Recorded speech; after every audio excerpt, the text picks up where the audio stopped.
Howdy, this is Jim Rutt, and this is The Jim Rutt Show.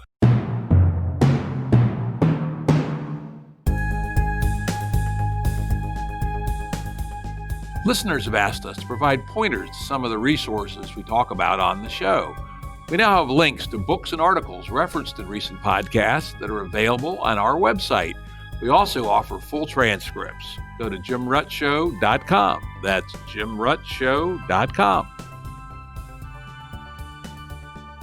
Today's guest is Sam Bowles, research professor at the Santa Fe Institute and professor emeritus at the University of Massachusetts. Sam's an economist by trade, but he's pretty much a polymath. He's published in biology, anthropology, psychology, philosophy, and more. Definitely a broad thinker. Welcome, Sam. Thanks a lot, Jim. It's great to be on your show. Yeah, it's great to catch up again. Yeah, Sam and I overlapped a bit at the Santa Fe Institute back in the double aughts, and it's great to reconnect.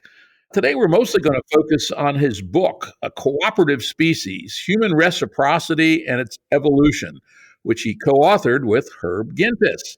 Let's start with the really big picture. What do you mean when you say that Homo sapiens is a cooperative species? Well, what I mean is that people really enjoy cooperating. Human beings, compared to other animals, are very, very good at it. We cooperate in very large numbers with total strangers to achieve common ends. Sometimes we do this consciously, as, for example, when we go to a demonstration or we work together on a common project. Sometimes we do it unwittingly, for example, when we exchange goods in a market to our mutual benefit. We're just excellent cooperators. The only other species that cooperate on the scale that humans do are the social insects. And I'd like to draw a really big distinction between us and them. They cooperate for entirely genetic reasons. We have the capacities that allow us to cooperate, but we flexibly cooperate. In other words, we can look at a situation and say, oh, we need to have a kind of cooperative approach to this. In other situations, we go the other way. We say, no, let's compete over this. Things will work out better with competition. So because of our cultural and cognitive capacities, we have this added advantage beyond the ants and bees and other social insects that we can modulate our cooperation as the situation changes. And that's why humans became the dominant species on Earth. Yeah, it's quite interesting. Of course, some of our mammal relatives also cooperate a little bit. Chimps cooperate in hunts and patrolling the boundaries of their territories. Lions cooperate on the hunt, for instance.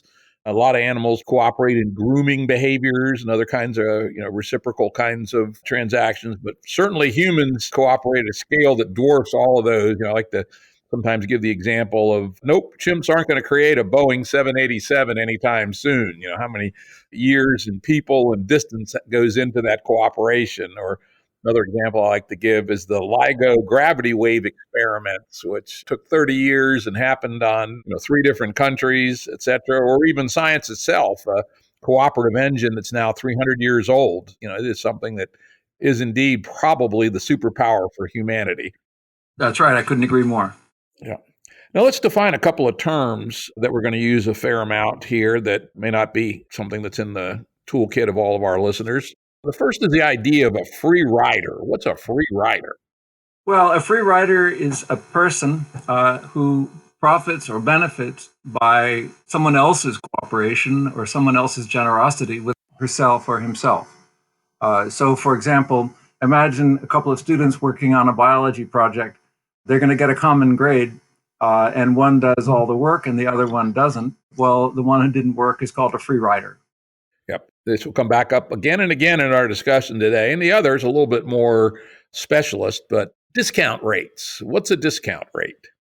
A discount rate is literally the extent to which you value something today more than you would value the same thing at some distant time period. So, for example, you would ask somebody, how much would you pay for this meal if you could have it right now? And the alternative would be, how much would you pay for that meal? Very same meal, you got a firm promise you can get it, but it has to be a week later. Now, people typically are much more willing to pay for something now than they are later, and there are good reasons for that. But the rate at which we discount the future, that is how much less valuable that is to us, is what's called the discount rate.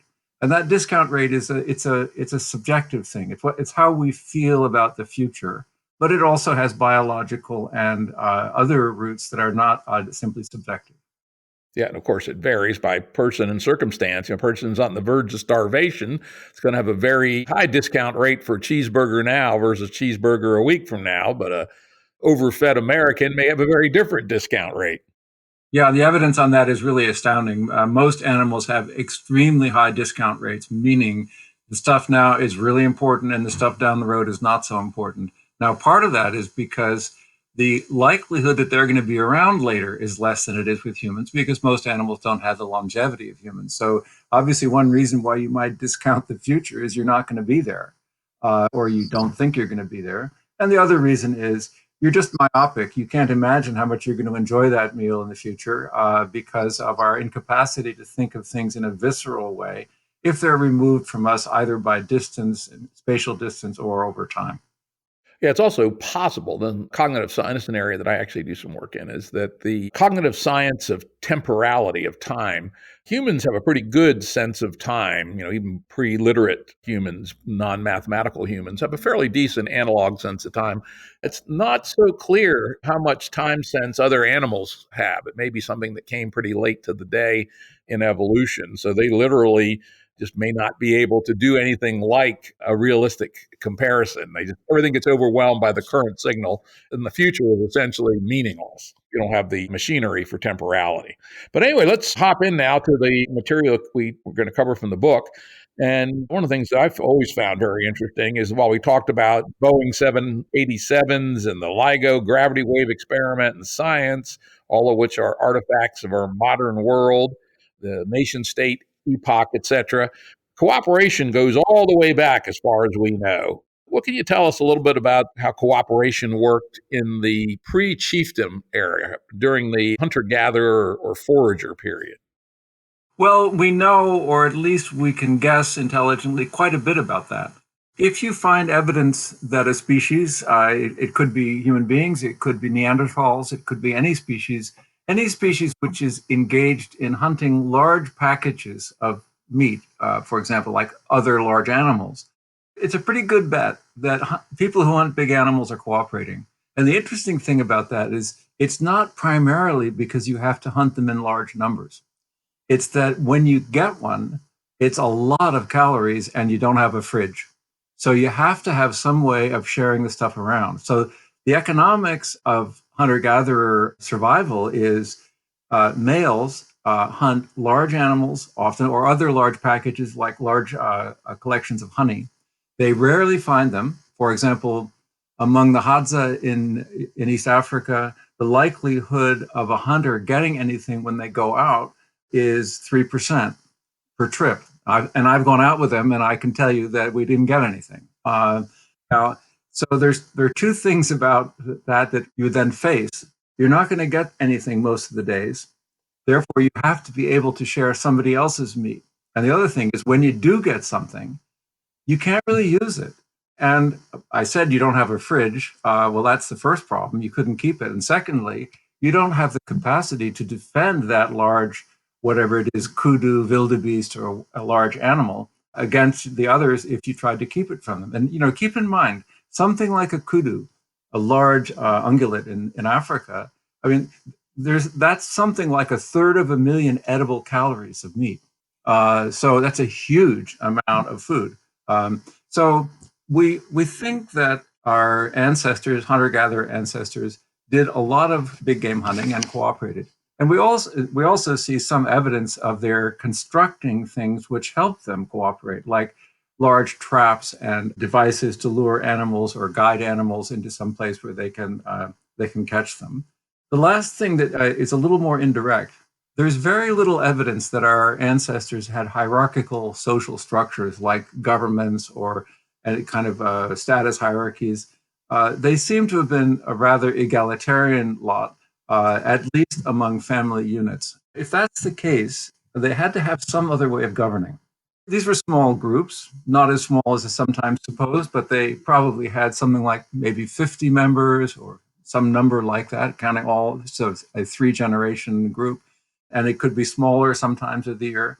But they would govern, presumably, as modern day or 20th century and 19th century hunter gatherers do, by consensus and endless talking. And that's what we observe. These groups talk endlessly, and some people are more persuasive and speak more, and some speak less, and so on. They come to an agreement about such thing as, well, should we move? We're not actually getting what we need to eat here. Should we move? And if so, where? Processing that information. So there are all these kinds of cooperation in sharing food, in getting food, in making decisions. And finally, of course, a group that didn't cooperate couldn't possibly defend itself against other groups. And one of the things that is very likely is that our ancestors were quite frequently engaged in hostile conflict with other groups. That's an important part of the story about how we came to be the cooperative species. But just keep in mind that if you're in a group with a bunch of people who don't cooperate and you're under attack, well, you're out of luck. Yeah, I thought that was a very interesting theme in your book, kind of the interplay between cooperation and competition, particularly competition at the intergroup level. And as you pointed out, this idea that something like warfare or the forage or equivalent of warfare as somewhat pervasive in human history is surprisingly controversial among social scientists. Any idea why that would be? Well, I don't think you're that soft-hearted a guy, but probably at some point in your life, you entertained the idea that our ancestors were peaceful people and we became corrupted somewhere along the way. And then, take your pick. We either got corrupted by nationalism, or we got corrupted by capitalism, or we got corrupted by something. I think we'd like to think that we descended from a nicer human being than we are now ourselves. And I think particularly troublesome to many people is the specific use that I make of the evidence about the frequency of war in our past. And that is the paradoxical statement that people became altruistic towards one another within a group because they were also hostile and intolerant of people from other groups. Now, of course, I don't mean that as a generalization. Many of the groups that we study, hunter-gatherer groups, are quite open. But the idea that we could have attained something of which we're very proud, our capacity to help one another, to follow moral reasons, ethical principles, and so on, we were able to do that by a mechanism that involved groups winning wars, is deeply abhorrent to many people.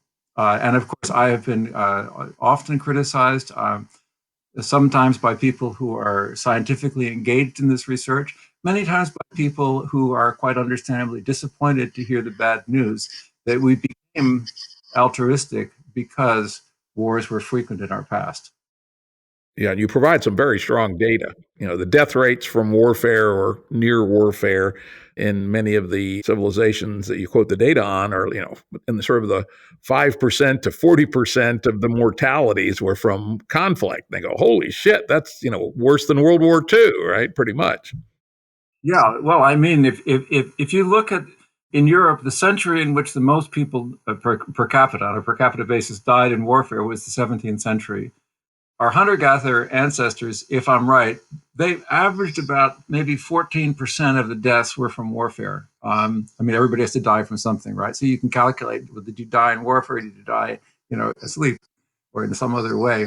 14%, I could be off on that by quite a bit. But it's interesting that the evidence that I got from archaeological data and from ethnographic data, from a fairly large number of studies, was really quite consistent. So that's a huge amount of deaths. I mean, we've never experienced anything like that. If you take a short period of time, like if you looked at the Soviet Union and Germany during the Second World War, both of whom suffered huge casualties, of course, then you'd have more.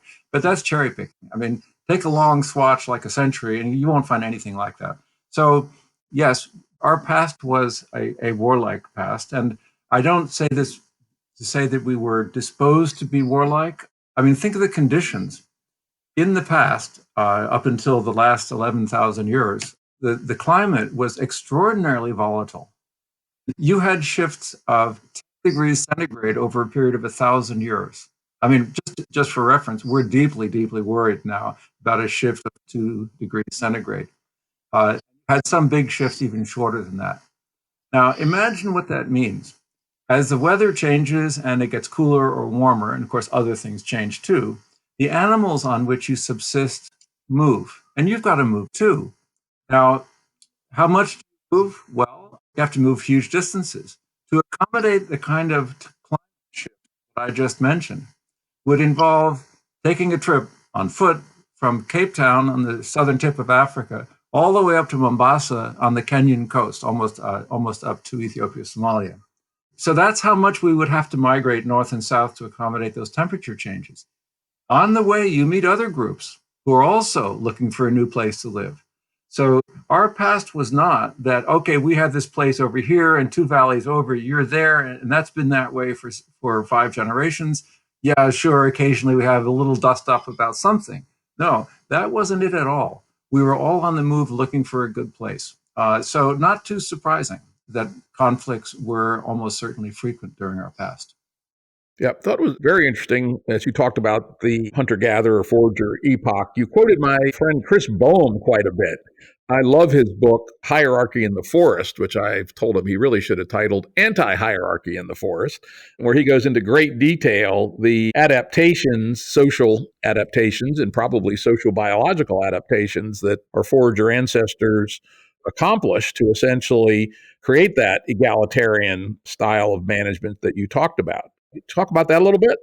Yeah, well, that book was an inspiration for me. I mean, it wasn't so much the book. I read some of Christopher Boehm's work before.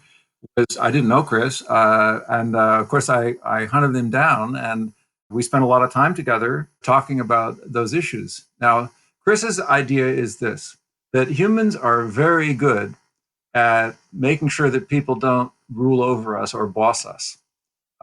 And we form coalitions to prevent that and so on. And we've done this in the ethnographic evidence probably way back to our prehistoric ancestors.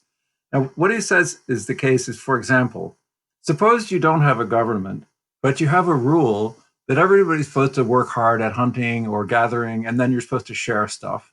And then suppose there's somebody who says, well, I'll share at the pot, but I'm not going to do any work. Well, what do you do about that guy? Because you can't just, dial 911 and say, we've got a problem here. Well, what Chris shows, what Chris said, and what is very richly documented in the literature is, well, first you gossip about the guy, and gossiping is good because you get to see how many allies you might have if you have to do anything more. Then you start harassing him with either sarcastic remarks, and if he doesn't shape up, you threaten him.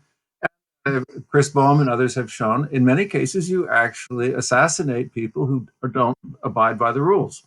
Now, this is entirely just a bottom-up kind of thing, and it's coordinated, as I say, through gossip, humor, joking, and so on. Elementary democracy. And by the way, there are other animals who do this as well. There are a number of primates in which subordinate males will gang up on a dominant male, and the dominant male is mate guarding a female, and they'll challenge the male. And by the way, they almost always win.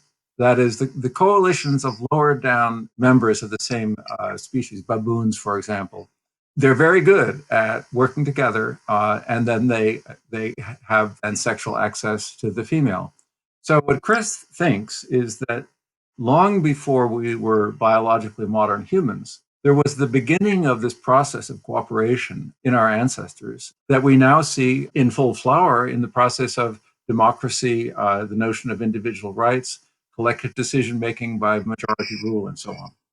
And he also makes, I always thought, the interesting and somewhat ironic point that, well, maybe baboons can cooperate in groups to overthrow the alpha, but not so in chimpanzees, our closest relative, or generally speaking, the alpha will hang in there for quite a while because he can beat 2 betas probably.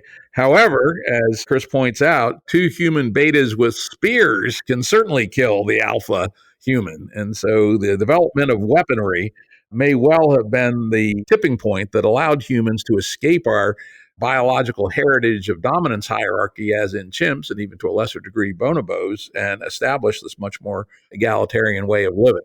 Couldn't be more right. The ability to kill at a distance played a huge role in the evolution of human society. The other point, which you made in the book and which Chris and others make, is that the idea that these forager bands were very tightly related to each other turns out not to be true, as far as I understand it. People came and went from the bands, sometimes as family units, sometimes as individuals. These people that were exiled from one group would get adopted by another, etc. So we learned to cooperate well outside the kinship circle at a quite early age. I'll take up that in just a minute, Jim, but there's one more point I wanted to make about the distant past. The idea that humans always were a cooperative species is, in my mind, questionable. We probably developed our ability to cooperate slowly in stages.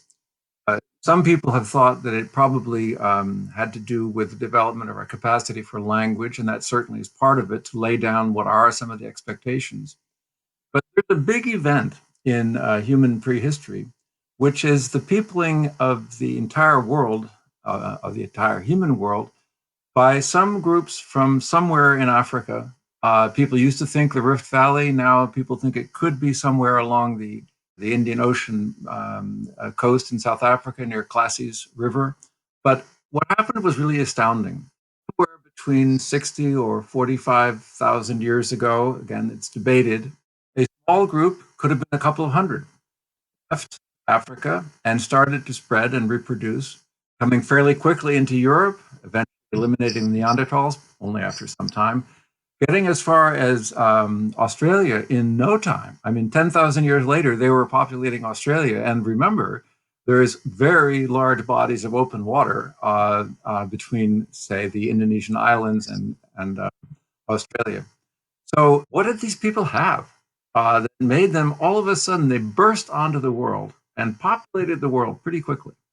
Now, people have thought, well, there must have been some genetic change that happened there. And people have speculated about what that could have been. No one has come up with a very good idea. Most of the things that could have changed, for example, the construction of our ability to speak and so on, happened much, much earlier. And so the idea that there was a genetic change that facilitated this, just as, I mean, it's a nice idea, because then we could say, oh, there must have been some gene and just let it go. But it doesn't, nobody's come up with a good argument. I think what happened is this. I think that one or more groups of humans figured out how to cooperate in opposition to other groups. In other words, they figured out how to defend themselves by developing a set of norms about generosity. They also probably figured out the norms I said about insurance and sharing. They got very good at that. Those groups are the ones that spread. Now, how do we know that? Well, we know that some of the groups, for example, around the Classy's River, they were hunting gigantic animals. There's evidence that they hunted an animal, what's called today the Cape buffalo, which is 2,000 kilos of animal. So these were obviously good cooperators. So my guess is that this explosion of modern humanity into the world that took place tens of thousands of years ago could have been promoted by the thing we did well, was cooperating within the group and defending ourselves or aggressing against others. To come to the question you said about group size. And relatedness. Yeah, relatedness, yeah. I would say probably 30 years ago, among anthropologists and those who study human evolution, there was a view that hunting and gathering groups were very small, and they were primarily relatives. Now, were that the case, it wouldn't be very hard to explain how human beings became so cooperative, because most of the people with whom you're interacting will be your siblings, your parents, and so on, with whom you're closely related from a genetic standpoint. So helping them is helping your own genes. That's a well-known possibility in biology. It's called kin altruism. It means altruism towards close kin. And there's no real puzzle about how that could have developed. But of course, what we observe today is people dying not for their sibling, but dying for their country, or dying for some idea of a religion, cooperating on a grand scale in ways which are also not having to do with violence. But for example, regularly voting for social insurance policies to help people other than themselves, who they feel they're somehow responsible for, either because they're a fellow human being or a fellow citizen and so on. So the kind of altruism that we observe and which makes human beings so unusual is altruism towards strangers. The real question is, how could that have evolved? Well, the first step is to think about, were our ancestral groups really so small? Now, there's a lot of evidence that they were not.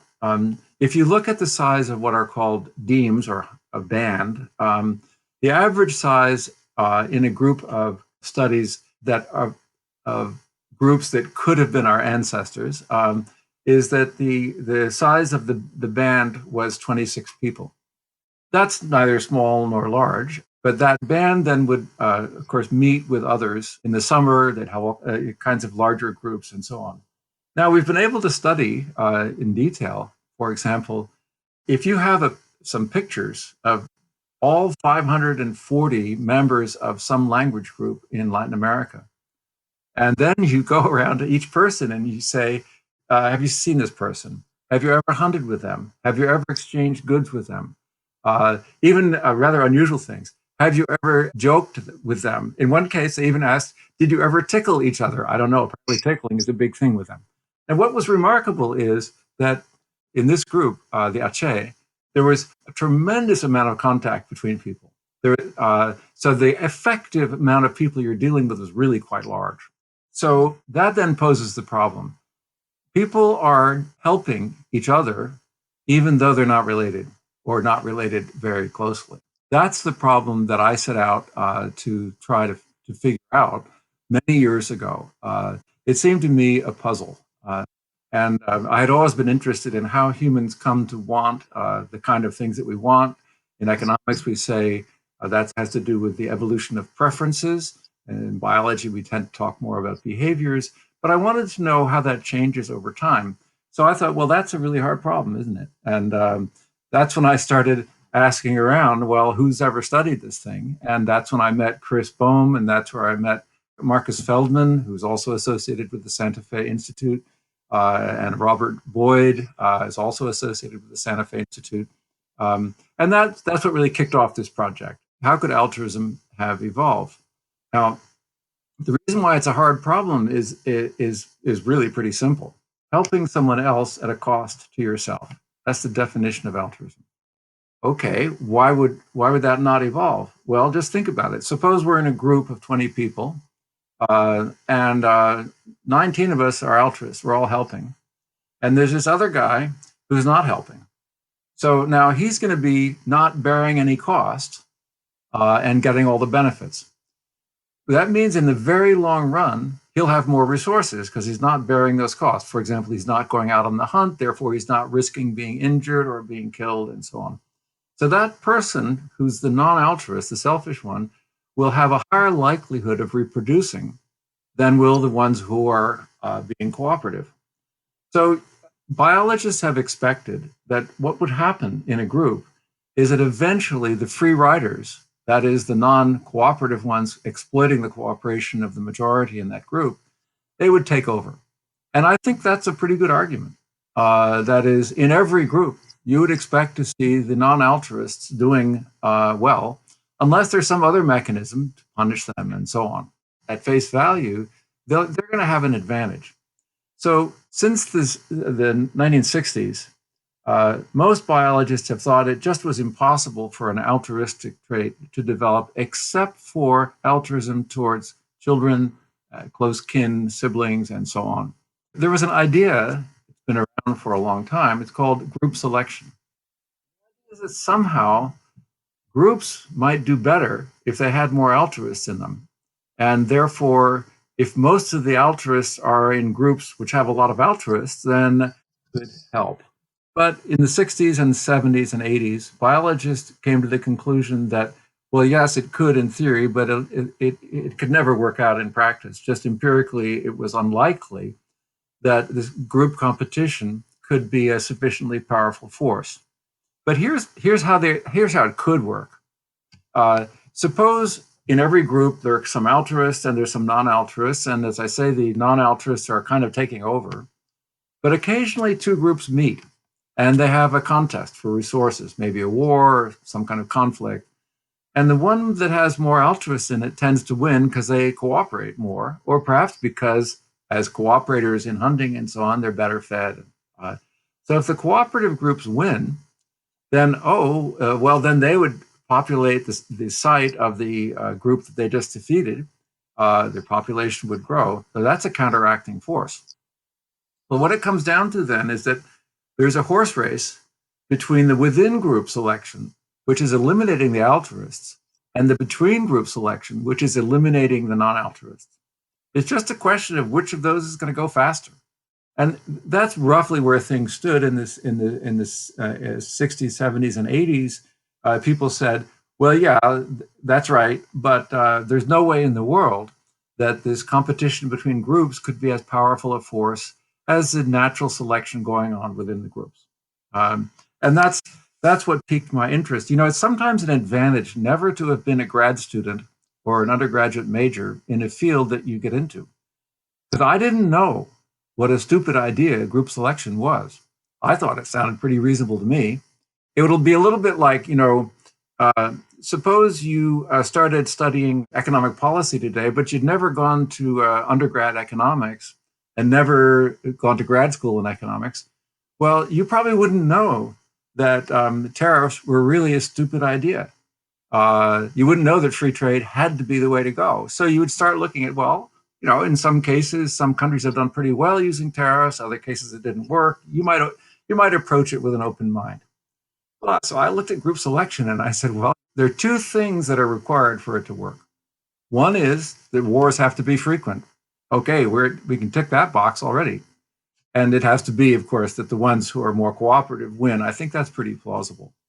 But the second is that the wars have to matter for natural selection. And what that means is that the people who die in the wars, either because they die in combat or they're displaced and they don't reproduce in the inferior new site that they have to occupy after they lose a war, those who lose the wars have to be different enough genetically from those who won, so that the altruistic ones, those with altruistic genes, when they take over, that's a big bump up in the number of altruists in the population. If the groups were just a little bit different, well, it wouldn't obviously make much difference. It wouldn't be a powerful force to counteract the individual selection going on within the groups. So that's the second thing I set out to try to figure out. How genetically different are hunter-gatherer groups? Now, I had set a kind of a tough job for myself, because if the groups had been really small, basically families, well, then they'd be pretty different one from another genetically. But if they're larger and include a lot of non-related people, then it's not as likely that they'd be very different. So I spent a decade, that was a decade ago, and I'm still working on it. So, a couple of decades, I've been working on how different are hunter-gatherer groups genetically. And so establishing that was the next thing I had to do. But once with those two pieces in order, finding out how genetically differentiated the groups are and how frequent the wars were, then I could go ahead and, just as an empirical matter, say, look, could this thing actually have worked so that humans became altruistic as a matter of our genetic makeup, not just as a matter of our culture? And what was the bottom line on the relatedness question? I was amazed, and so was everybody else. Now, just a little background in population genetics. Let's take a simple case. We're only looking at one locus, where there's a gene for altruism and a gene for not altruism, or the absence of that gene. That's, of course, a fiction. There's no reason to think that there's, quote, a gene for altruism. There's probably a whole lot of genes or alleles affecting that. But suppose we just had this hypothetical gene. What we'd want to do is we'd want to say, look, within the group, there's some differences. Some people have it, some people don't have it. And within the other group, same is true. But then there's a difference in the mean between the average in one group and the average in the other. So what we want to look at is how different are the groups, one from another, compared to how different people are within each group. And there's a measure of that due to a great biologist, Sewell Wright, from the 30s to the 50s.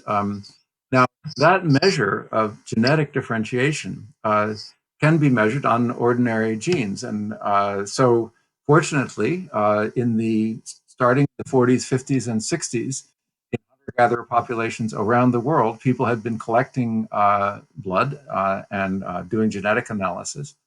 And I got the data from those studies and calculated this measure of genetic differentiation. And in some cases, it was astounding. For example, off the coast of Australia, on 2 islands, are people of 2 different language groups.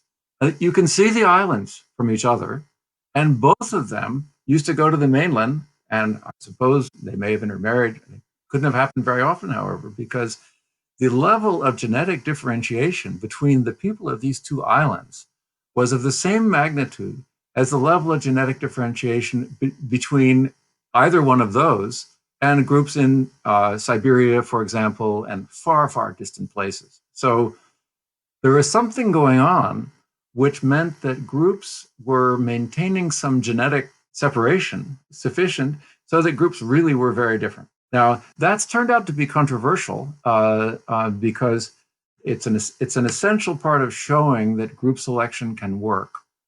And there are still many biologists. I think it's safe to say that biologists who have been educated in the last decade or two understand that group selection is no longer in the doghouse. It's now an important part of the evolutionary toolkit by which you understand how some behavioral traits may have evolved. But those educated earlier still have the view that, well, you can forget about group selection. It just doesn't work as a matter of empirical fact.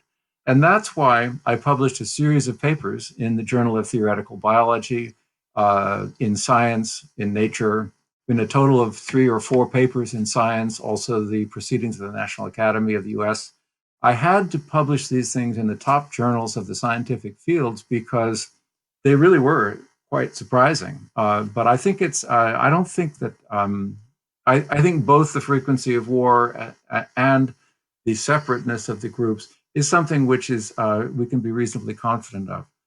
That being the case, it's quite likely that we would have developed not only genetic predisposition towards helping each other, but also defining ourselves as a group different from the others. So the altruism, my co-author, Chung-Kyu Choi, a Korean scholar, we coined the term parochial altruism. Something parochial means narrow-minded or closed-minded about outsiders. And so we use the term sort of jarring and maybe offensive to some people. Parochial altruism is you're altruistic towards the people in your locality, who you call us, and not necessarily towards outsiders. Now, the question then is, so now we're talking about 2 loci, 2 genetic locations in which there could be a gene for altruism or not, and there could be a gene for this parochialism or intolerance of outsiders or not. And then the question is, suppose you had just altruism as a gene, but no parochialism. So basically people were tolerant, they never had wars. We showed, well, that didn't work. It can't work. I mean, we showed that through simulations, but also it's pretty easy to show through standard mathematical methods in population genetics that would not work. And think about the opposite. Suppose you had a possibility of being parochial, but not altruistic. That also wouldn't have evolved. What evolves jointly is the capacity to help one another and to distinguish between us and them and be willing to carry out violence against the outsiders.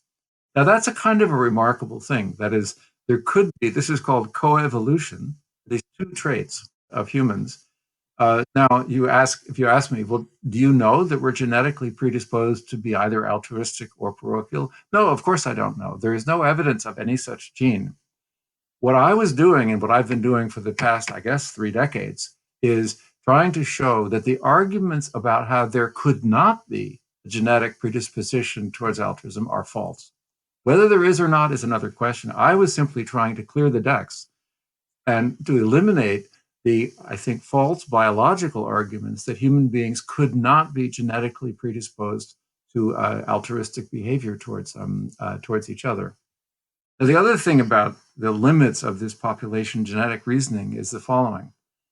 I think one of the reasons that people get upset when I talk about parochial altruism in war is that people think that because this long history of warfare and competition and also helping each other, because that's our legacy, people think it has to be our destiny. And of course, that is absolutely untrue.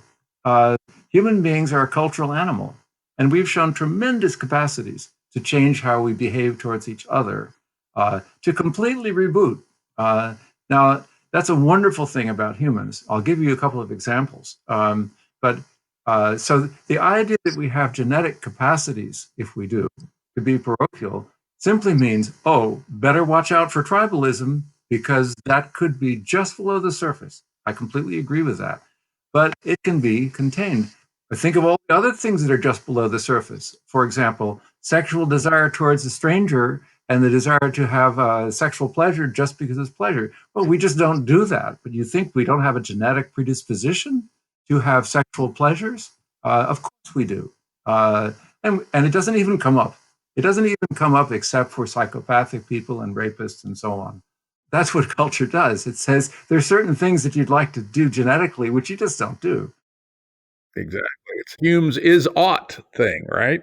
That you can't say because we have some historical biological tendency to X, then that's how we ought to live, when we're perfectly capable of generating a culture which can diverge from our relatively mild, in many cases, genetic tendencies. Another example, when you go back to the anthropological record, something like 10% of the deaths of males are the result of male homicidal jealousy, right? And we don't do that one too much anymore. Not zero, but we certainly don't suffer a 10% death rate amongst males from homicidal jealousy. We can learn. One of the things that I take a lot of hope from about humanity and our ability to be a cultural animal and to overcome these hostilities. This will surprise you. What I take hope from is nationalism. Now, nationalism has been the basis of a lot of wars, a lot of terrible deaths, and a lot of crimes have been committed on behalf of nationalism. So I'm not talking about that. I'm talking about the capacity of a nation to create a group of people who call themselves French, and they wouldn't even, they had nothing to do with each other 300 or 400 years ago. They spoke common language. But take the case of Italy. They called themselves Italians, but they barely could understand each other. And they certainly didn't like each other. Now, the modern nation, America, is the same. That is, we've created a nation out of people who come from entirely different origins and so on, who in other circumstances would have been at war with each other. And in some cases have been conflictual, even within the United States. But we've created an idea so that people are willing to live their lives on behalf of other people who are really completely different. And what's the reason for that? Well, they're our neighbors. They're Americans. I mean, when you think of the people, I think often of 9/11, when I think of the first responders, mostly firemen, entering the building, knowing the building was going to come down. And that's unbelievable. They didn't know the people in the building. They did it because that's the kind of human being they wanted to be. Now we have that capacity. We've done it again and again. If somebody told me when I was growing up in the 40s and 50s, somebody told me that we're going to have an African American president in the year 2008, I would have said, "What are you smoking? That's amazing." Now, do I think that racism is over in America? I'm sorry. I don't think it's over. But we have the capacity to do things we haven't ever done before. And I think we have the capacity to address that one too within America today. Yeah, that's definitely the case, that we seem like we can do it. And, you point out nationalism, and of course, the other even broader one are religious affiliations, where people say, I'm a Christian, or I'm a Muslim, or I'm a Hindu, and they can identify with each other, even at a larger scale than nationalism. And then the question is, can we ever get to the level where we say we are humans, right? The humanist perspective. Yeah, well, it's interesting. I think the us and them distinction is really important. We do lots of behavioral experiments in things like what are called public goods games, in which some people can cooperate and other people can free ride on them, and then you see how people function in those settings. If you, in that setting, people appear to want to cooperate, and then if some people in the group are free riding on them, and then you play the game again, then they're going to say, well, screw that. Basically, last time I cooperated and I got exploited. I'm not doing it again. So eventually cooperation unravels in those games. However, If you complicate the game a little bit, like having Group A, Group B, and Group C, and they're all playing this public goods game, and then the one who does best gets the highest payoffs is going to get a special prize from the experimenter. In other words, the ones that cooperate are going to be the winners. Once you introduce competition between the groups, oh, they cooperate like crazy because it's just like nationalism or something. So now let's think about that. What is it? I mean, in the past, I think I've been able to reach out to you as a fellow human being because we thought there was something else out there that was opposed to us and that brought us together and stressed our commonality. And that tended to be some other human being or some other threat from some external threat and so on. Well, I wonder. I mean, people say, "Well, when the Martians come, we'll take care of this." I mean, but let's not hope for that. What I'm wondering about the recent pandemic, ongoing pandemic, is to some extent a really existential threat, like a massive pandemic, could have some of that capacity. And indeed, there have been really heroic measures undertaken by people taking great risk in the medical profession, first responders, and so on, and people working in grocery stores and so on. So I think looking at how we respond to that kind of threat, which is not a human threat, but some kind of external threat, will be very interesting because our responses to that have been, in many, many cases, highly cooperative and admirable. But also there's been an element of tribalism. And it's not just because a head of state would call it the Chinese virus. For example, the reported uptick in hostility towards Asian people, not simply in the United States, but around the world. So, I mean, there are these two sides of this thing. Is this going to be an opportunity for the cooperative part of our species to come out, or is it going to be a part for the tribalistic part to be expressed? And I think a lot of that depends on leadership. Probably even a stronger example because it's going to be with us continuously for a long period of time, which is climate change in the broader category of us overrunning the carrying capacity of the earth in various dimensions. I was thinking the same thing, Jim. That's the big one, and we're going to be facing that. And when I say we, I don't mean we, and then there's somebody who's not we. We're all. I mean that's going to affect the world in common, and to an important extent, climate change is what you might call an equal opportunity problem. It's going to affect everybody. Now, it's going to affect some regions more and some regions less, but no region is going to be unaffected by this. In a sense, that's good because some of the victories that have been made for tolerance and so on, for example, the civil rights movement, really was a case that while there were a group of people who were being very poorly treated and continue in many ways to be poorly treated, who need to have some changes be made in the rules of the game. Okay, fine. That was a very powerful movement and continues to be a powerful force in American society. But, a lot of struggles went on for that to happen. Then I remember, one day at UMass, University of Massachusetts, where I was then teaching, I noticed they were constructing ramps into all the buildings so they became wheelchair access and accessible. I thought, wow, that's fantastic. And, it was everywhere. I mean, it happened in the course of, a very short period of time. And I remember I'd seen the chancellor actually going around the campus in a wheelchair just to feel what it would be like. I thought, well, how did that happen? Of course, there had been very important movements of handicapped people, but nothing on the magnitude of the civil rights movement. And yet, massive victories were achieved. Well, why is that? Well, I think part of it is handicaps. Everybody's in a family with people with handicaps. Everybody, as I say, it's an equal opportunity problem.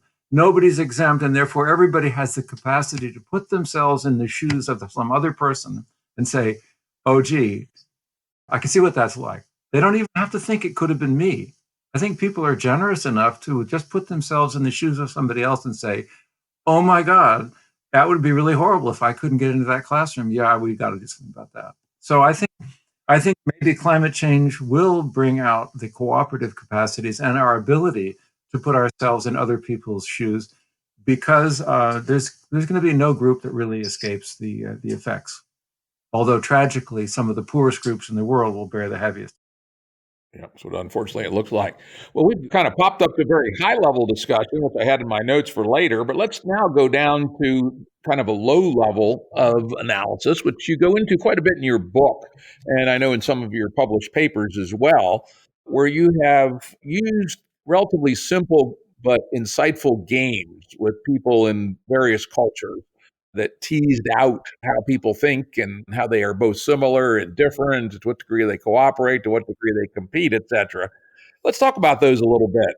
Probably the most famous is the prisoner's dilemma. Could you define what that game is and maybe talk a little bit about what a naive analysis would say, and then we'll go from there?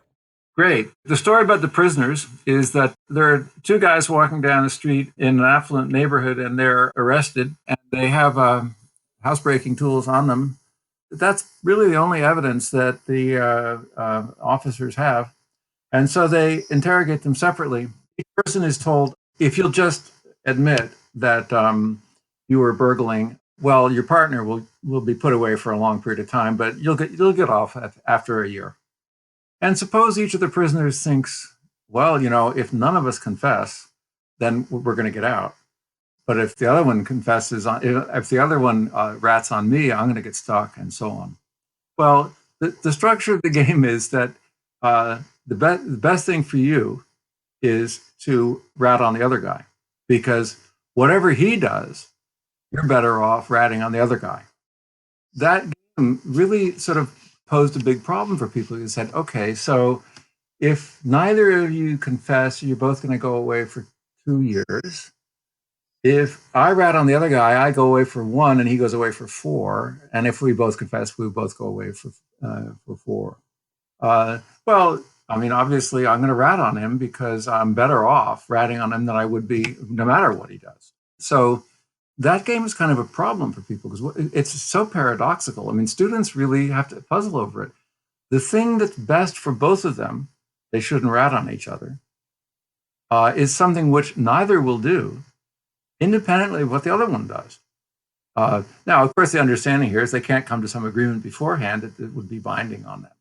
Now, so when economists started using this game more than half a century ago, the idea was, well, it's pretty obvious what people are going to do. If there's some strategy in a game in which your payoffs are higher, independently of what the other person does, that's called a dominant strategy. So that's what you should do. You don't even have to know what the other guy did. So don't cooperate with the other one. Be a free rider. Rat on him. So when the game is played, a lot of people don't rat on the other guy. They cooperate.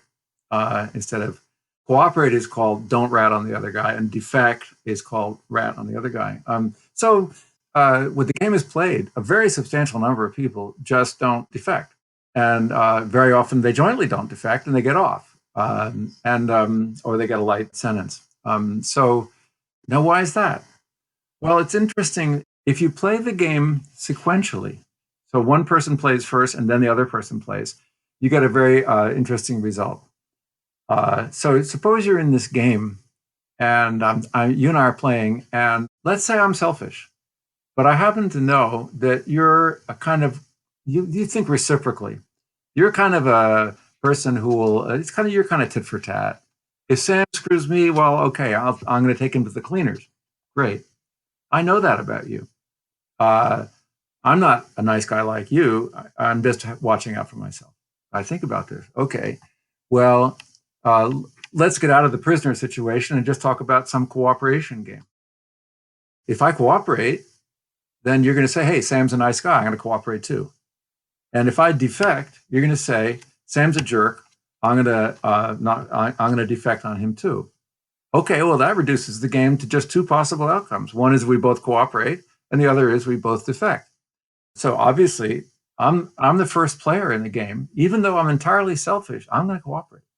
So what that means is, as long as there are a lot of people around, like the one I just attributed to you, the kind of tit for tat guy, the reciprocator, the game is going to be played cooperatively a lot. And when people talk about the game, when they defect on somebody else, it's not because they want to make a bundle in payoffs and so on. It's because they're so angry at the idea that the other person is going to defect on them.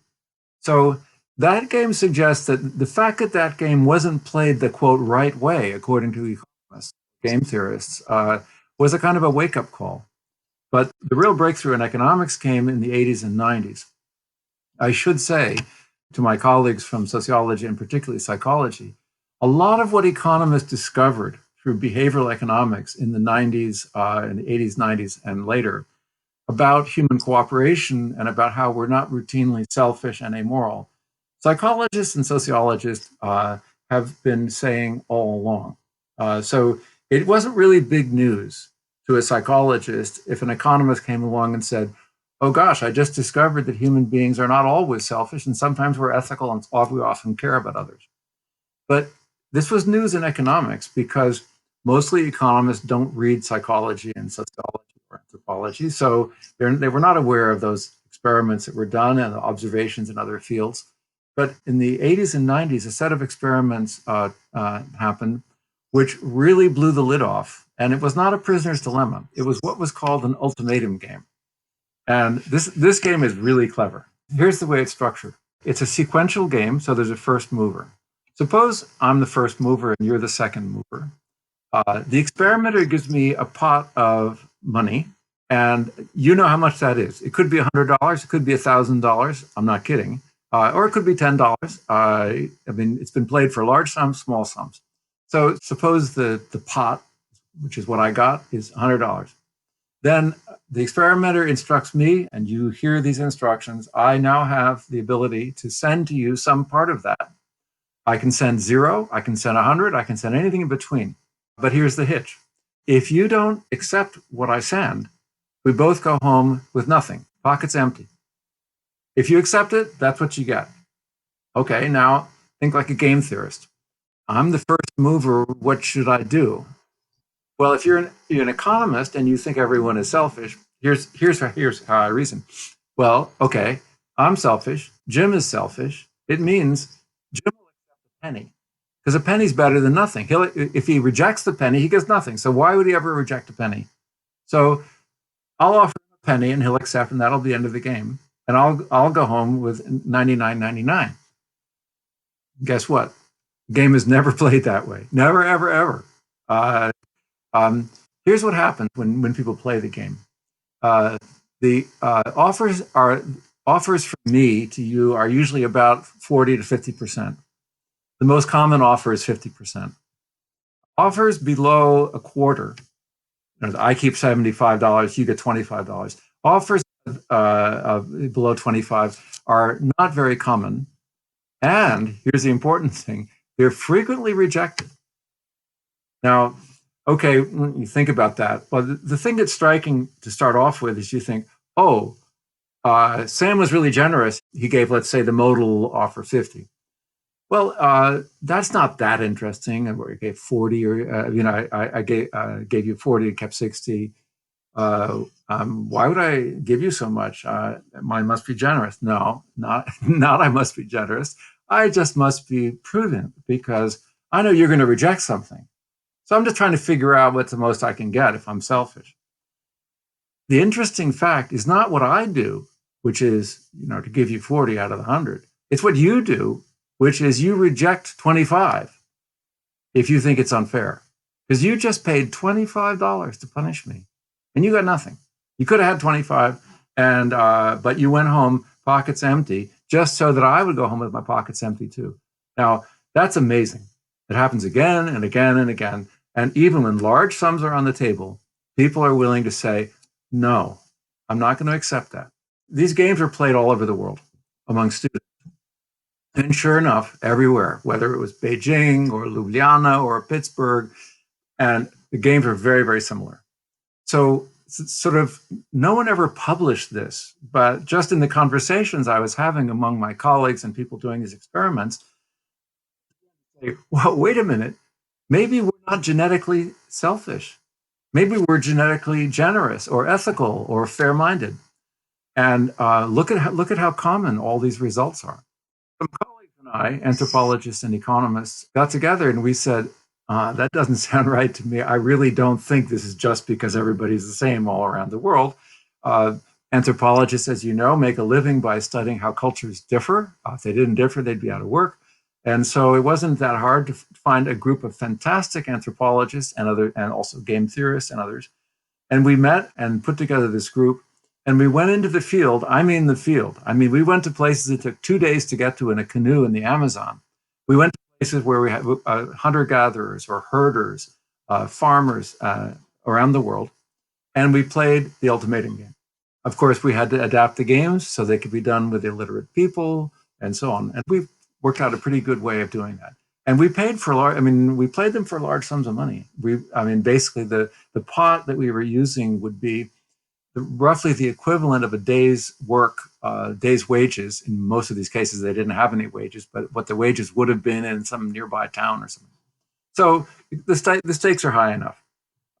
And what we found was amazing. The first experiment we did was in the Amazon. And we found there the most, call it selfish, I guess, the most consistent with the self-interested view of the experiments that had ever been done was a small group of people in the Amazon.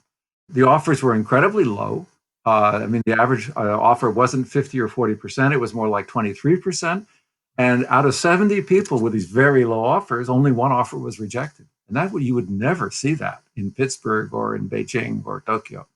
But so then we did this all over the world, and we found extraordinary things. In Indonesia, among whale hunters, we found that people routinely gave more than half. Why would you give more than half? Well, imagine this. You're a whale hunter, and you work with a bunch of people, and you catch a whale. You bring the whale back, and what's your part of that? What's not half? It's a very small part of the whale because it's for the whole village. So they're used to saying, well, okay, the other gets more than me. We found out a huge amount about cultural differences using these experiments. And I think it's been a valuable addition to anthropological methods because, if you want to ask people, well, how selfish are the people who are these whale hunters compared to people here who's Mongolian herders? There are a lot of language differences and they're sharing different things. By bringing a game, which was exactly the same game with the same payoffs and the same rules, we're able to compare something that was fairly similar. Now, I'm a good enough anthropologist to know that the fact that the game is the same doesn't mean it's interpreted the same in each of these places.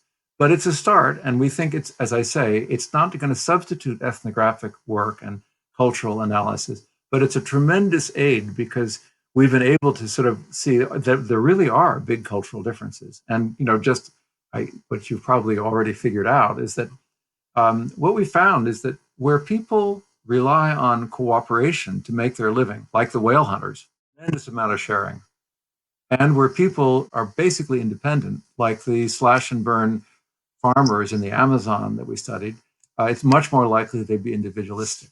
And that's a very interesting and fascinating idea because what it suggests is that our norms and our values about how to share, how to cooperate, probably are closely related to how we actually live in the world, how we make our living. Again, we don't know that that's a causal relationship, but it's so striking that and you can think of the mechanisms by which it would come about. So perhaps it is. And if it is so, then it's an interesting statement, again, about this thing that I said I was interested in. I'm not just interested in the genetic basis for our behaviors, but also what do we learn from how we make our living? And then how does that affect the kind of human being we are? Yeah, indeed. Of course, there's been more recent work in some other dimensions around exactly that question. I've recently read Joe Henrich's book, Weird, where he talks about the weird people. That's us, Western, educated, industrial, rich, and democratic, and how, we're quite different on these kinds of tests than most other people in the world. Though he also makes the point that the university students that you were talking about in Tokyo or Beijing, et cetera, are much more like the run-of-the-mill Western folks than they are like the hunter-gatherer folks. One of the reviews of the research he does is he gives some examples, I think, from Sudan, that participation in markets seems to also condition people towards giving larger components in the ultimatum game. And that people who've not operated in market economies haven't learned how to do that reciprocal thing with strangers very well. And so there's another vector. Kind of, it shows this culture, behavior, genetic all work together to produce these outcomes. Yeah, well, first I should say Joe Henrich, who you just mentioned, was the guy in the canoe who went and did the first study in the Amazon. He was then a grad student. He's now a Harvard professor, in part because of his fantastic work. Uh, but that idea that there is a group of nations in which most of the experiments have been done, and that is really a distinctive group in how we in the behavior. Now, you'll find similar behaviors in some countries, but not all. But the thing that you mentioned about markets is really important. One finding that I mentioned is that where people cooperate in the hunt, they cooperate in the games, and the other one was in our same study with Henrik and others. The other big finding was the one you said, which is people who had some. I mean, none of these societies were really market societies, but they had more or less market involvement, and the ones that were more related to markets were both more generous in their first offer in the Ultimatum Game, and they were more fair-minded in rejecting the second offer. So this was really news, because what it means is that association with markets is somehow associated with having standards of generosity or fairness, one or the other, or possibly both. Now think about that for a minute. There are many scholars, and many great scholars in the past, who have associated markets, thought of markets as being a school for self-interest. It's not only that we have markets in which self-interested people operate, but people think that markets make you self-interested. And I think there's probably something to that in some realms. But what we found was that in societies which were hunter-gatherer and small-scale societies, having some connection to markets made you less selfish, or at least they made you more fair-minded. And you'll be amused at this, Jim. This got me on the front page of the Wall Street Journal, much of the consternation of many of my friends, because the headline was "The Civilizing Effect of Markets." I've been a critic of the way that markets work in many respects, and so are many of my friends and colleagues have done the same, as is common in economics. People were shocked to hear that I was saying that actually markets were the civilizing force. Well, I think in the case of our experiments, they were. And by the way, that's not a new idea. It is, of course, true that organizing an entire society around the pursuit of self-interest in markets would be very likely to further the self-interestedness of people's behavior. I think that's probably true. But it's also true that markets teach us exactly what you said. Markets teach us that in interacting with a stranger, you can actually benefit if you obey certain normal rules of the game, which are ethical rules. And remember, in these small-scale societies in which our experiments took place, if you're not market-related somehow, a stranger is not an opportunity. A stranger is a threat.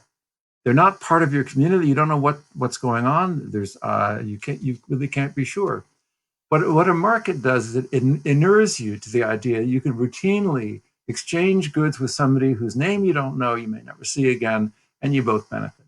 Now, Adam Smith has a wonderful passage in which he's trying to explain why you should trust merchants more than ambassadors.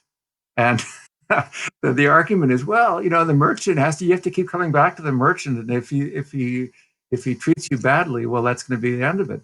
The ambassador is unaccountable to you, and this idea has been around for a long time.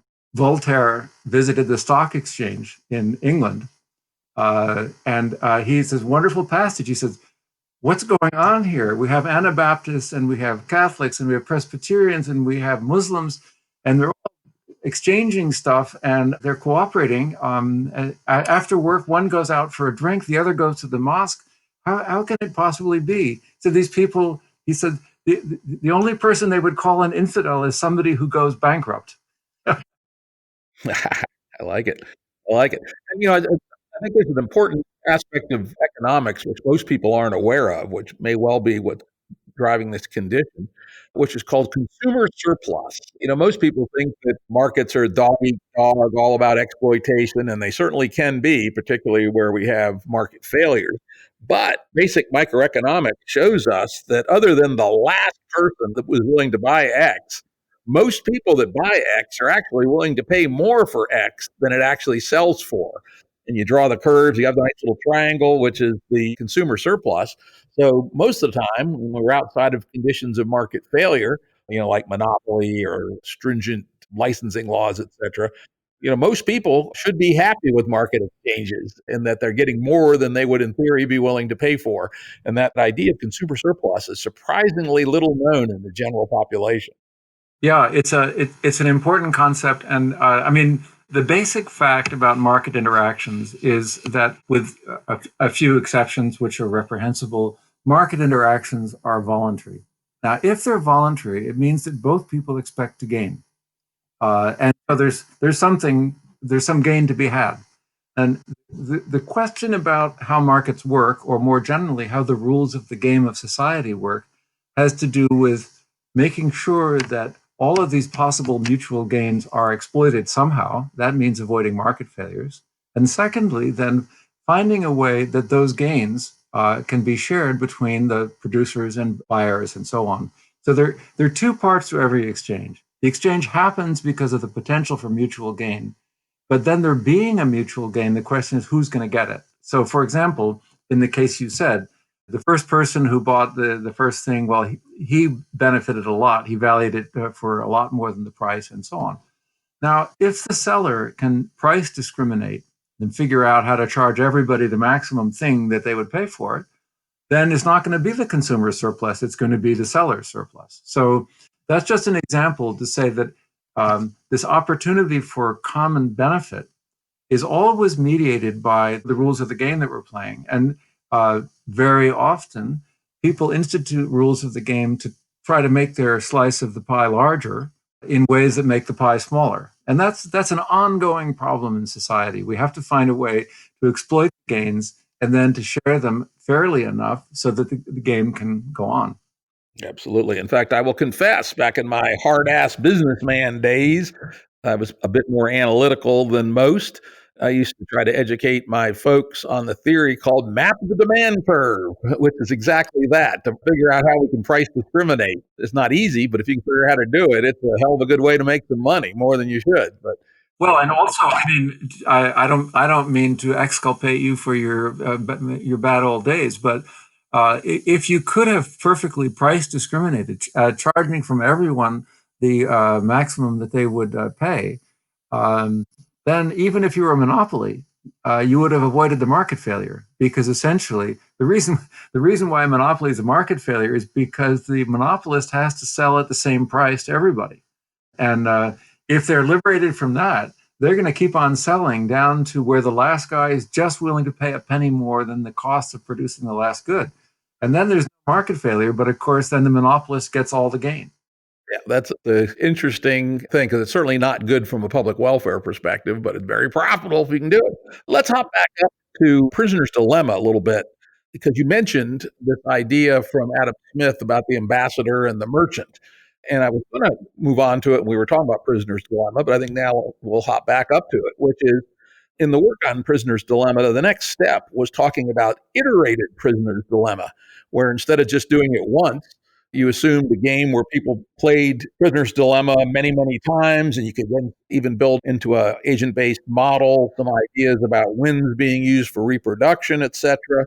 And there we find very different results. In the dominant strategy from a game theory perspective in one-off prisoner's dilemma is always defect, and we find that humans don't actually do that, but there is a pressure towards that. Under iterated prisoner's dilemma, we come up with very different strategies that will evolve in a simulated ecosystem. And typically they're, some variation on tit for tat, as you mentioned in passing. Maybe you could talk about that a little bit? Yeah, sure. I mean, basically, if the prisoner's dilemma game is repeated, what it means is that if you defect on me last period, I can defect on you now. So essentially, iterated prisoner's dilemma game builds in the possibility of punishing free riders or defectors.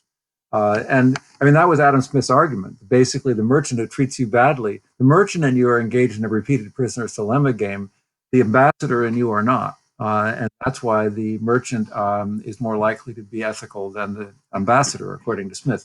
Although, of course, he didn't use game theory language. So let's think about how that argument works. If the game's going to go on a long period of time, and I'm thinking, well, okay, I can defect. If I cooperate and you cooperate, we both do great. for the whole game until it's over, and that's fantastic. If we both defect, which is used to be the dominant strategy, the strategy each of us would follow if we're being selfish, well, then we'll get much less. Now, the temptation is, I think, well, maybe I can get away with defecting on Jim the first round. So I'd get a lot in the first round, and you'd get nothing or a little. But then what? Well, then you defect on me. Either you defect for the whole rest of the game, or at least you defect once. Now, you mentioned tit for tat. Tit for tat is a fantastic strategy. What it says is the variant of it that seems to be a really winning strategy is called nice tit for tat. The tit for tat stuff is easy to understand. What's the nice? The nice is cooperate on the first round. Open yourself up to being a sucker. Just be nice the first round. And then on the next round, do whatever your fellow player did on the previous round. That's the tit for tat part. Well, that's a very good strategy. And what happens is, of course, faced with the fact that you may get punished if you defect on somebody, or almost surely will get punished, people will both cooperate in the first round. And then because of tit for tat, they'll cooperate until the game is over. And that very often occurs in experiments and so on. And also a tit for tat strategy playing against other strategies in simulations often does very well. Now, many people thought that, oh, maybe that's why we cooperate, because we're engaged in a repeated prisoner's dilemma game. So it isn't really altruism at all. Well, it's reciprocal altruism, which is a special case of altruism, right? Well, let me differ with you a little bit. I think cooperating in a prisoner's dilemma game is self-interest with a long time horizon. Obviously, if you have a high discount factor, meaning you don't care much what happens down the road, the repeated game thing isn't going to work, because you're not going to care about the future stuff. You're just going to go for the high win now. Now, what you said is quite right. Reciprocal altruism is a term used to describe cooperating in a repeated prisoner's dilemma game. But in what sense is it altruistic? It's not at all. I cooperate in the first round. I adopt tit for tat. I have no concern for you whatsoever. I'm just doing the thing that's best for me. So essentially, calling cooperation in a tit for tat game reciprocal altruism was a very unfortunate use of language, which has been very confusing among biologists and so on, because it makes the self-interest with a long time horizon look like it's an example of altruism. Now, so then we have to think, oh, well, maybe hunter-gatherer groups were not altruistic at all. Maybe they were just practicing something like tit for tat. There is an important theorem in economics called the folk theorem, or game theory, which says this process of repeated games can make cooperation be an equilibrium in a game under rather general circumstances. Now, let's think realistically about this. Okay, it's you and me, and we play a game, and you defect on me. Now, I know you defected on me because I got low payoffs. I didn't have to see you defect on me. And so then I defect on you next period, and you'll shape up. You'll anticipate that. You won't even act badly in the first case. Suppose there's two of you. Okay, then someone defects on me. That is, they don't cooperate. What am I going to do? There was only one person, either you or the other guy did. And even if I knew who it was, what can I do? The only way I can punish the defector is by myself defecting. So I defect then, and then you defect on me. Now add to this a little bit of realism. Suppose you weren't the defector. The third guy was the defector. So I now defect to punish whoever it was who defected. Then you notice me defecting, and you see, oh, Sam's a defector. Then you defect on me. So here, the general statement is the following. If you have more than 4 or 5 people in a group, and if there's any noise at all in perception about who really did or didn't defect, you can't support cooperation, as I say, in groups larger than 4 or 5 with what's called private information about who actually did what. I mean, we spend a lot of time in our book with Herbert Gintis called Cooperative Species. We spend a lot of time on that because that's really the alternative view about what must have been going on among hunter-gatherers. It's either that they're all family members or they're doing repeated games. And we showed that repeated games will work in dyads among 2 people, but doesn't work at the level of the group. And as far as the small families, I mean, a number of prominent scholars in this area used to claim that hunter-gatherer societies were like a camping trip. You go with your family, right?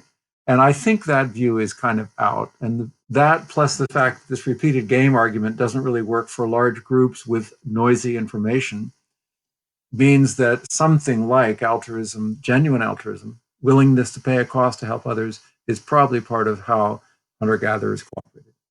Ah, yes. Now we get to really probably the meat of the matter. These evidences of these experiments does seem to point to actually two things. One, that we genuinely like to cooperate, but as you point out in the book, we also genuinely like to punish. And you've did some very interesting work with another one of these games, the public goods game, both with and without punishment. Maybe you could talk about that a little bit. This is really fascinating. And to tell you the truth, I mean, I've been working on this for decades, but I don't really understand it fully. So let's think about a public goods game in the following.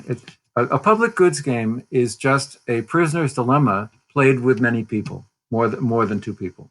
So a common public goods game would be the following. Everybody in the group can put in suppose you're given some chips or something. You get 10 each, and you can put into the pot as many as you want. After everyone's put them into the pot anonymously, then the experimenter doubles what's in the pot and then distributes it equally to everybody. Well, it doesn't take too long to figure out that basically what you'd like everybody else to put their all 10 things in the pot, and you put nothing in. Because if you put your 10 in, then essentially you'll put in 10, and you're only going to get 5 of those back. In that situation, we'd expect people to defect, that is, not to cooperate. And that's true. They don't, in general. Not in a single one-shot game. But now suppose we change the rules of the game. These are almost always done on computers.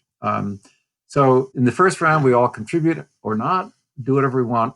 Then shows up on my screen, A, B, C, D, E, F, G, whatever number of people we are, how much each person contributed. I can never find out their names, but I can see how much they contributed. And then the question pops up on the screen, would you like to reduce your payoffs in order to punish? We would never use the word punish. Would you like to pay something in order to reduce the payoffs of any member of your group? Okay, you run down the list, and here's a person who contributed 0. They're the ultimate free rider. So you take money out of your pocket or out of your account, and you pay to have that person's payoffs docked. Okay, once you do that, game changer, people cooperate like crazy. Instead of unraveling by the process that I told you before, that is, people get upset that other people are defecting on them, they cooperate more. And why is that? Well, what happens in the early rounds is that people avidly punish the free riders. And by the time you get to the end of 10 rounds, everybody's cooperating at a high level. There's almost no punishing going on because there's no one to punish. And you sustain cooperation at a high level. Now, I think that's a better way to understand how society really works. That is, like I said, and like Christopher Bohm said, the person who isn't contributing gets essentially a message that he better shape up or he's going to be punished. There's some kind of multilateral, not necessarily top down, from your neighbors, from your family, from your workmates, from your friends, say, well, you got to shape up. And that's what's going on in that game. Now, here's the puzzle. In the first game, the public goods game, you don't contribute if you're selfish. You hold back your funds, and that happens fairly commonly. And as I say, it unravels, and at the end, almost nobody's contributing anything. When punishment comes in, people behave differently. But now, focus on this. Punishment is a public good. Just like contributing to the pot in the first place is a public good, punishing the other guy is a public good. Because now, I suppose we're in a group and there's a bunch of defectors. I look down the list and I see a couple of zeros, and then I'm thinking, well, should I reduce my account so as to punish somebody? And I say, no, I'll let Jim do it, right? Let the other guy do it. So I can free ride on your punishment just the way I would free ride on your giving to the public good. Now, what's amazing is that doesn't happen, or it doesn't happen much. It doesn't happen enough so that the punishment option is defeated. That's the puzzle that I don't understand. People who, in a public goods game, the standard public goods game, act selfishly and don't contribute. When it comes to the punishment stage, they go crazy punishing the low contributors. Figure that one out. Now, another possibility. Human beings have developed, perhaps genetically, so as to be very angry about violation of social norms. So I'm perfectly willing to be selfish. I mean, I've been through a lot of my life. I go shopping. I'm not considering, I'm just trying to get a good buy and so on. And there's nothing wrong with that. So you have this option in the public goods game. Okay, maybe they told you some story in which the word public good occurred, but you can be selfish about that. But somebody free riding on me, I'm going to go to town on them. And that's a very, very robust finding, that we're avid punishers, even if we're not avid contributors to the public good. And that's good news for society, because what it means is that there are mechanisms, as I said, mostly informal. They operate outside of the government, outside of markets, that just, the raised eyebrows, the sarcastic remark, the shunning somebody, and so on, that get us to actually behave reasonably well. And if we go full circle, that's back to Chris Bohm's operating system for the hunter-gatherer band, right? Exactly right. In fact, that's exactly how I think hunter-gatherer bands work. I think it's useful to think of hunter-gatherer, as a typology. It's too few. Of course, there's a lot of heterogeneity. People are very different. But suppose there are three kinds of people. They're unconditional selfish people. They're unconditional altruists. And then there are people who I call civics. They're civic-minded. The selfish people always take as much as they can get. The generous people share 50-50 when they meet somebody. And the civics, well, they're just like the generous people. They share 50-50. But if they meet somebody who's not sharing with them, they get on the phone and they call all the other civics, if there are any in their group, and they say, this guy just didn't share with me. And then they beat on him, or whatever they do. Now, that's an interesting model, because what it says is that you can have a society in which they're mostly civics, and anytime a selfish person comes along, they don't do very well, because the first time they try to take something, all the rest of the civics gang up on them, and that's it for them. But if there are no civics in the population and one or two civics come in, they're going to lose, because they're going to always be essentially calling up maybe the one or two other guys, and they're going to be fighting with this person who's grabbed something, and they're going to occasionally lose those battles. So in that kind of society, you could have essentially, I'll call it a world according to Rousseau, the French philosopher, or Swiss, in which there's a community of people who are responsible for each other and for maintaining order in a multilateral, decentralized way. That's the civic society. But there's also the Hobbesian society, in which you have the selfish people essentially just grabbing and fighting with each other, grabbing from each other and occasionally exploiting a sharer. And that's also can be an equilibrium. And you can see the civics are going to have a hard time getting in there, because they're going to be just too many selfish people to punish. And I think that's kind of a reasonable model of our distant past. And what I think is probably true is that most hunter-gatherer societies were civic. They wouldn't have worked very well if they didn't. Occasionally, they'd make a conversion to this kind of war of all against all, the Hobbesian idea. But then those groups would be kind of malfunctional or dysfunctional, and they would come up against a civic group in some kind of contest, and then that would be it for them, because they wouldn't win the contest, because they basically wouldn't be cooperating. And that's a kind of a modeling way of describing how I think why hunter-gatherer society could have sustained itself as a cooperative and consensus-based society. And I think it's a big, big mistake to think that our ancestors were primarily altruistic. It's much too simple. If we'd been just altruistic, I think it wouldn't have worked. We had to be willing to engage in the punishment activity, as you mentioned in the public goods game. Again, I mean, it's kind of embarrassing for somebody who has not only appreciated ethnography, but spent a fair amount of time studying and visiting and being part of ethnographic societies. It's a travesty to say we're going to describe this as a three-type population in the model. But I think it gets at what's really going on, and it's very nice, because what it suggests is that maintaining order is an essential part of a decentralized society, and it can't be done by altruists. I actually love that. And we probably should wrap up here. We've kind of gone on. I wish we had more time, but it's been great. And, again, this is something I find interesting because I'm involved in some, radical social change organizations. And unfortunately, from my perspective at least, some what I'd call utopians think that we can live in a world of all altruists, but I don't think that works. Let me tell you one thing about that. I didn't say it because it'd be too hard to understand, but what unravels the civic equilibrium is not the selfish ones. It's the sharers, because if all you have is civics around, then the civics and the sharer comes along, and they're behaviorally identical to a civic because there's nobody grabbing their stuff, and so nobody's fighting. Well, if through genetic drift or migration or whatever, enough of the altruist ones, the unconditional sharers, get in the population, and the number of civics gets small enough, then all of a sudden, the selfish ones can take over by exploiting the altruists. There get to be a lot of the selfish ones, and at that point, there aren't enough civics around to police them. So it's the altruists who unravel the civic society. I mean, I don't want to say this on the air. I hope you're not going to. Well, this is on the air. We're still on the air. I haven't wrapped it up yet. Go for it. I think this is important and true, by the way. Look, altruism is essential to a decent society, but it has to take a civic form of being willing to uphold social norms with respect to others, and not simply unconditionally generous towards others.